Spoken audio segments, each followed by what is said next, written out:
আমি তুষার ভাইকে দিয়ে শুরু করতে চাই। তুষার ভাই, আজকে থেকেই নির্বাচনী প্রচারণা শুরু হয়ে গেছে। সারা দেশেই একটি উৎসব মুখর পরিবেশ আমরা দেখছি। সব রাজনৈতিক দল এখন মাঠে। আলোচনায় যাবার আগে আমি একটি তথ্য উল্লেখ করতে চাই। আজকে ট্রান্সপারেন্সি ইন্টারন্যাশনাল বাংলাদেশ তারা একটি সংবাদ সম্মেলন করেছে, সেখানে বেশ কিছু বিষয় নিয়ে উল্লেখ করেছেন। হলফনামা নিয়ে বেসিক্যালি আলোচনা হয়েছে।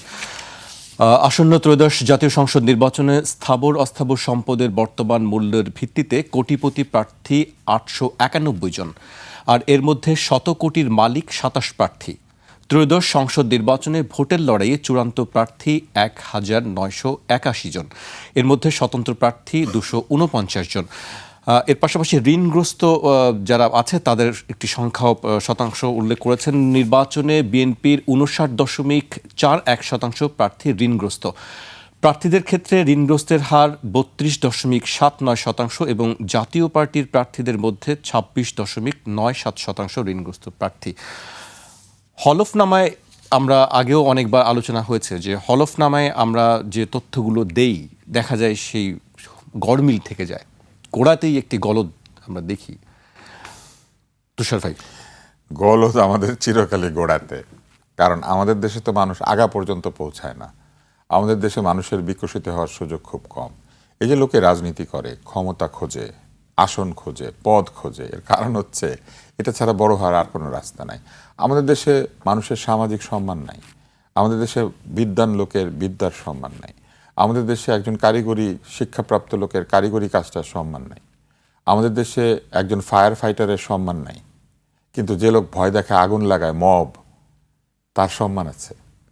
আমাদের দেশে এই কারণে গোড়ায় গলদ না, গোড়ার নিচে যদি কিছু থাকে সেইখানেও গলদ। এখন আপনি যদি প্রশ্ন করেন হলফনামা, এই প্রবলেমটা আমরা বহু বছর ধরে দেখে আসছি এবং বারবার একই কথা বলে। যে ট্রান্সপারেন্সি ইন্টারন্যাশনাল, আমার মনে হয় ওনারা ঘুরছেন একটা বৃত্তের মধ্যে। প্রত্যেক নির্বাচনের আগে ওনারা যে একটা সংবাদ সম্মেলন করবেন এটা আমরা জানি, এবং হলফনামা নিয়ে কথা হবে এটাও জানি। প্রার্থীর জন্য কোটিপতি হওয়া এখন আর কোনো কঠিন ব্যাপার না, কারণ আমার মনে আছে একবার আমি টেলিভিশনে তো বহু বছর অনুষ্ঠান করি, একটা অনুষ্ঠানে মুদ্রাস্ফীতি বোঝানোর জন্য আমরা শিশির ভট্টাচার্যকে দিয়ে একটা কার্টুন আঁকিয়েছিলাম। কার্টুনটা এরকম ছিল যে একটা লোক এক বস্তা টাকা নিয়ে বাজারে যাচ্ছিল, তো চোর তাকে ধরেছে, ছিনতাইকারী ধরে টাকাগুলো ফেলে দিয়ে বস্তাটা নিয়ে গেছে, কারণ ওই বস্তা ভর্তি টাকার চেয়ে বস্তার দাম বেশি। এটা হচ্ছে মুদ্রাস্ফীতির ফলাফল। আপনি যদি ব্রিটিশ মিউজিয়ামে যান তাহলে দেখবেন যে জিম্বাবুয়েতে একবার মুদ্রাস্ফীতি হয়েছিল, তখন একটা পত্রিকা ছাপা হয়েছিল টাকার উপরে, মানে পেপার কাগজের উপরে ছাপলে যা খরচ হয় নিউজ প্রিন্টে, তার চেয়ে টাকার উপরে ছাপলে কম খরচ। তো এরকম একটা অবস্থা কিন্তু বাংলাদেশে হয়ে গিয়েছে। আসলে সত্যি কথা, আপনি যদি মূল্যস্ফীতির পরিমাণ দেখেন প্রতি বছরে 8 থেকে 10% বেশ কিছু বছর ধরে, তাহলে 2015 সালের থেকে যদি এখন হিসাব করেন 10 বছরে টাকার দাম আসলে অর্ধেকেরও বেশি কমে গেছে। 1 টাকার দাম 40 পয়সা হয়ে গেছে। তো তাহলে যার 1 কোটি টাকা আছে তার আসলে 40 লাখ টাকা আছে, যার হিসাবে 2 কোটি টাকা আছে তার আসলে 80 লাখ টাকা আছে। ফলে কোটিপতি আর এখন কোনো ব্যাপার না। কিন্তু তারা কি টিকবে আসলে? মানে লাখপতিরা কি কোটিপতির সামনে এটা তো টিকবে? গরিব হচ্ছেন। হ্যাঁ, তবে আমি ওই 27 জনকে ধন্যবাদ জানাই যারা 100 কোটির উপরে টাকা আছে, তারা যে সেটা ঘোষণা দিতে পেরেছেন, এই 27 জনকে আমি অত্যন্ত ধন্যবাদ জানাই। কারণ এই টাকাটা তো তারা কর দিয়েছেন। অন্তত আমরা 100 কোটি টাকার বেশি সম্পদের কর দেওয়া 27 জন লোককে আমরা পেয়েছি। এরপরে আসেন আপনি যেটা প্রশ্ন করেছেন যে ঋণগ্রস্ত আছে, ঋণ খেলাপি তো এবার ইলেকশন করতে পারে নাই, এবং আইরনি অফ ফেইট হচ্ছে, ভাগ্যের নির্মম পরিহাস, এত দোসর আওয়ামী লীগের এত গৃহপালিত বিরোধী দল হওয়ার পরও জাতীয় পার্টি ঋণগ্রস্ত। আহারে বেচারারা, তারা পয়সা কামাতে পারে নাই, পয়সা যা নেওয়ার সব নিয়ে এসালম পালিয়ে গেছে। এখন আসেন তৃতীয় এখান থেকে শিক্ষা, সেটা হচ্ছে এই যে লোকগুলি তারা যে নির্বাচন করবেন, হলফনামা যে এখন দিয়েছেন না, নির্বাচনের পরে তাদের আরেকটা হলফনামা নিতে হবে। অন্তত তাদের সম্পদ থেকে তো নির্বাচন কমিশন যে টাকাটার কথা বলেছিল সেটা কমার কথা না। ভাগ্যের আরেক নির্মম পরিহাসকে জানেন, আগামী বছরের করের ফাইল পরীক্ষা করলে এদের অধিকাংশকে দেখতে পারবেন এই টাকাটা কমে নাই। এরা কি করবে জানেন? বলবে এই টাকাটা তাদের ভাই বন্ধু আত্মীয় স্বজন তারা দিয়েছেন। এবং মজার ব্যাপার হচ্ছে এই যে ভাই বন্ধু টাকা দেয়, একেবারে নতুন দল এনসিপিও এই কায়দাটা অবলম্বন করেছে। তাদের ভাই বন্ধু তো আবার বিকাশে অদৃশ্য টাকা পাঠায়। আমাদের ফুয়াদ ওইটা করেছেন, অদৃশ্য ভাই বন্ধুদের কাছ থেকে টাকা নিয়েছেন। এই সব কিছুর পরে যে হলফনামা, গলতটা কোথায়? গলতটা হচ্ছে সবাই জানে এই হলফনামার অধিকাংশ তথ্য মিথ্যা, ভুল, পেশা ভুল, যে কাজ বলা হয়েছে সেটা ভুল। তাহলে আমরা কি একটা মিথ্যার উপরে দাঁড়িয়ে শুরু করছি? না, আমরা মিথ্যার উপরে দাঁড়িয়েই ছিলাম, এখন মিথ্যার উপরে আরো দাঁড়িয়ে আছি। শুধু মিথ্যার উপরে দাঁড়িয়ে থাকা একটি অংশকে আমরা বিদায় করে দিয়েছি, বাকিরা আবারও আগের মতোই মিথ্যার উপর দাঁড়িয়ে থেকে ইলেকশন করছেন। টাকা পয়সার ব্যাপারে এরা মিথ্যা বলেন, এটা প্রমাণিত সত্য, এটা নিয়ে চিন্তা করার কিছু নাই। এরা আছেন বলেই ট্রান্সপারেন্সি ইন্টারন্যাশনাল আছে, যদি এরা না থাকতেন আহারে ট্রান্সপারেন্সি থাকতো না। আমি আপনার কাছে আবারও আমি পর্যায়ে আজিজ ভাইয়ের কাছে আসতে চাই। আজিজ ভাই, আপনি কিভাবে দেখেন এই বিষয়গুলো, যে সত্য মিথ্যার যে লড়াই, সত্য কি জিতবে না মিথ্যা জিতবে, কে আসলে, আমরা আসলে কোন দিকেই থাকবো?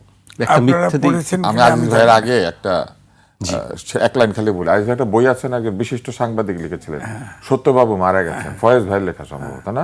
ওইটাই আমি বলছি, সত্যবাবু মারা গেছেন। হ্যাঁ। জি। এখন ধরেন আমরা ছোটবেলায় পড়েছি, কানারে কানা কহিও না, সে দুঃখ পায়, কষ্ট পায়, লেখাপড়া করে যে গাড়ি ঘোড়া সরে সে। এখন এগুলোর উল্টা না। এখন যদি আমি বলি যে ঋণগ্রস্তকারী তিনি ব্যাংক ডিফল্টার হতে পারে, আপনি তাকে শুধু ঋণগ্রস্ত কেন মনে করছেন? কারণ এবারে দ্বৈত নাগরিক জি। এবং বাংলাদেশ ব্যাংক থেকে টাকা নিয়ে টাকা ফেরত দেয় নাই, তারাও কিন্তু সব ছাড় পেয়ে গেছে, নির্বাচন করছে। সুতরাং যারা ঋণগ্রস্ত তারা যে ব্যাংকের টাকা মেরে খায় নাই, এটির কিন্তু নিশ্চয়তা নাই। কিন্তু প্রশ্ন হচ্ছে, কানারে কানা বলা এখন উচিত, নাইলে দুঃখ পাবে না সে। আবার যারা দ্বৈত নাগরিক, তারা ধরেন আইনে আছে, আপনি দ্বৈত নাগরিক ছাড় দেন কি করে? আইনে আছে ব্যাংক ডিফল্টার হলে তিনি নির্বাচনে নমিনেশন পাবেন না, কিন্তু পাচ্ছেন তো। আবার দুই একজন কিন্তু আবার করতে হচ্ছেন, বাতিলও হয়ে গেছে। তো এই যে দ্বিচারিতা, এখন আপনি কি বলবেন? ধরেন যারা ধরেন অল্প শত কোটি টাকা আছে, আবার কেউ ধরেন ভোলাতে নির্বাচন করলেন, ভোলাতে নির্বাচন করলেন 1-2 কোটি টাকায় নির্বাচন হয়ে যেতে পারে। আবার ঢাকা শহরে যদি করেন, কমপক্ষে বাজেট করতে হবে 50 কোটি। এটি কি অফিসিয়াল, আনঅফিসিয়াল? নিশ্চয়ই এটি বলছেন আপনি। আনঅফিসিয়াল বলছি। অফিসিয়াল তো নির্বাচন কমিশনের একটি বেঁধে দেওয়া মাত্রা আছে বা পরিমাণ আছে, যে এত পরিমাণ সে খরচ করতে পারবেন। 25 লাখ টাকা। 25 লাখের উপরে তো কেউ দেখাইতে পারবে না। যারা 25 লাখের উপরে দেখাইছে, অর্থাৎ আপনি যেটা দেখতে পাচ্ছেন, সেটা তো তারা অন্যায় করছে। আবার যদি অন্যায় করেন, আবার যখন নির্বাচন করবে তখন আরেকবার অন্যায় করবে। কারণ ঢাকা শহরে নির্বাচন করলে 50 কোটি, ঢাকার বাইরে নির্বাচন করলে। তাহলে তো নির্বাচন কমিশনের সেই কাজটি করা উচিত ছিল, যে আসলে ঢাকার জন্য প্রার্থীর জন্য কত, ঢাকার বাইরের প্রার্থীর জন্য কত। ঢাকায় যদি আপনি বলছেন 50 কোটি হয়, আর ঢাকার বাইরে বলছেন যে 1-1.5 কোটি টাকায় হয়ে যাবে। না, কিন্তু আমার প্রশ্ন হচ্ছে, একটা গণতান্ত্রিক দেশে টাকা লাগবে কেন নির্বাচন করতে? মিনিমাম টাকা লাগবে। সেটা তো ধরেন ইলেকশন কমিশনকে যদি একটা বাজেট দেওয়া হতো, যে প্রত্যেকটা প্রার্থীর জন্য এক জায়গা থেকে ক্যাম্পিং হবে, এক জায়গায় পোস্টার ইলেকশন কমিশন লাগাই দিবে, ইলেকশন কমিশন যেটুকু প্রচার করে দিবে, তারা শুধু উঠান বৈঠক করতে পারবে। তারা ওই বিকাশ নাম্বার কারো সংগ্রহ করতে পারবে না, তার প্রার্থীতা বাতিল, এটা করতে হবে। তো এখন তো বিকাশ প্রার্থী যাচ্ছে না, নারীরা যাচ্ছে না, বাসায় বাসায় যাচ্ছে, তার টেলিফোন নাম্বার, তার ভোটার নাম্বার, তার বিকাশ নাম্বার, এগুলো নিচ্ছে। তো বিকাশ নাম্বারের আর কি কাজ থাকে বলেন? বিকাশ নাম্বারে ঘুষ পাঠানো ছাড়া আর কোনো কাজ আছে বিকাশ নাম্বারে? আর কোনো কাজ নাই তো। এগুলো তো ধরে না, ইলেকশন কমিশন তো ধরছে না। এগুলো তো আছে, অলরেডি প্রমাণ আছে, তো বিকাশ নাম্বার নিচ্ছে সব জায়গায়। তো তাহলে এটা অর্থাৎ ঘুষ দেওয়া হবে। আপনি চিন্তা করেন, ধরেন একটা জায়গায় ভোটার আছে কমপক্ষে 3 লাখ থেকে শুরু করে আপনার 8 লাখ পর্যন্ত ভোটার আছে। আপনি যদি বিকাশ নাম্বারে প্রত্যেকটা লোককে 1 টাকা করেও দেন, 1000 টাকা করেও দেন, 500 করে টাকাও দেন, কত কোটি টাকা লাগে? গুণ করে দেখেন তো। এই বাজেটটা তো আছে। এগুলো রোধ করার বা ঠেকানোর কোনো উপায় আছে কি? না, এটা হলো যে আপনার সততা, যদি ইলেকশন কমিশন সততার সাথে দেখে, ধরেন এই যে ধরেন ব্যাংক ডিফল্টার, তাকে ছাড় দিয়ে দিছে, আবার আরেকজন ব্যাংক ডিফল্টার টাকা পেমেন্ট করে দিছে, সে নির্বাচন করার সুযোগ পায়নি, কোর্টে গেছে, কোর্টে তাকে ছাড় দেয়নি, তার মানে এখনো কোর্টও, আমি বলি এই জন্যই বলি, কোর্টও যা, ইলেকশন কমিশনও যা, এখন প্রশাসনও যা, আইন শৃঙ্খলা বাহিনী তা, সব জায়গায় তো কোনো সুশাসন লক্ষ্য করা যাচ্ছে না। এই জন্য আমি বলছি যে 100 কোটি বিরাট টাকা, 17 কোটি আপনি কল্পনাও করতে পারেন না। 100 কোটি, 25 কোটি, 20 কোটি, এগুলা যারা অল্প পয়সা নিয়ে নামছে তারাও তো চাঁদা তুলতেছে বিকাশের মাধ্যমে, এই মাধ্যমে, অথবা গোপনে দিচ্ছে। আপনি তো প্রকাশ্যে দেখতেছেন বিকাশ নম্বরে ঘোষণা করতে এত, আর গোপনে যে কত আসে না, এরকম তো অনেক আছে। যে অনেক আপনি দেখেন ঢাকা শহরে চাঁদাবাজ যে আছে, ফ্যাসিস্ট আওয়ামী লীগ চলে যাওয়ার পরে অনেকে কিন্তু নিজে চাঁদাবাজিতে নামে নাই। বিকল্প বড় দল দেখছে বিএনপি, বিএনপির ওই অঞ্চলের প্রভাবশালী নেতার কাছে যা চাঁদা দিয়ে আসছে, এরপরে মধু পেয়ে গেছে, তো অটোমেটিক সার্কেল তৈরি হয়ে গেছে। এরকম ঘটনা তো আমি জানি। অটো চলছে আর কি। আমি আপনার কাছে আবারও আসবো।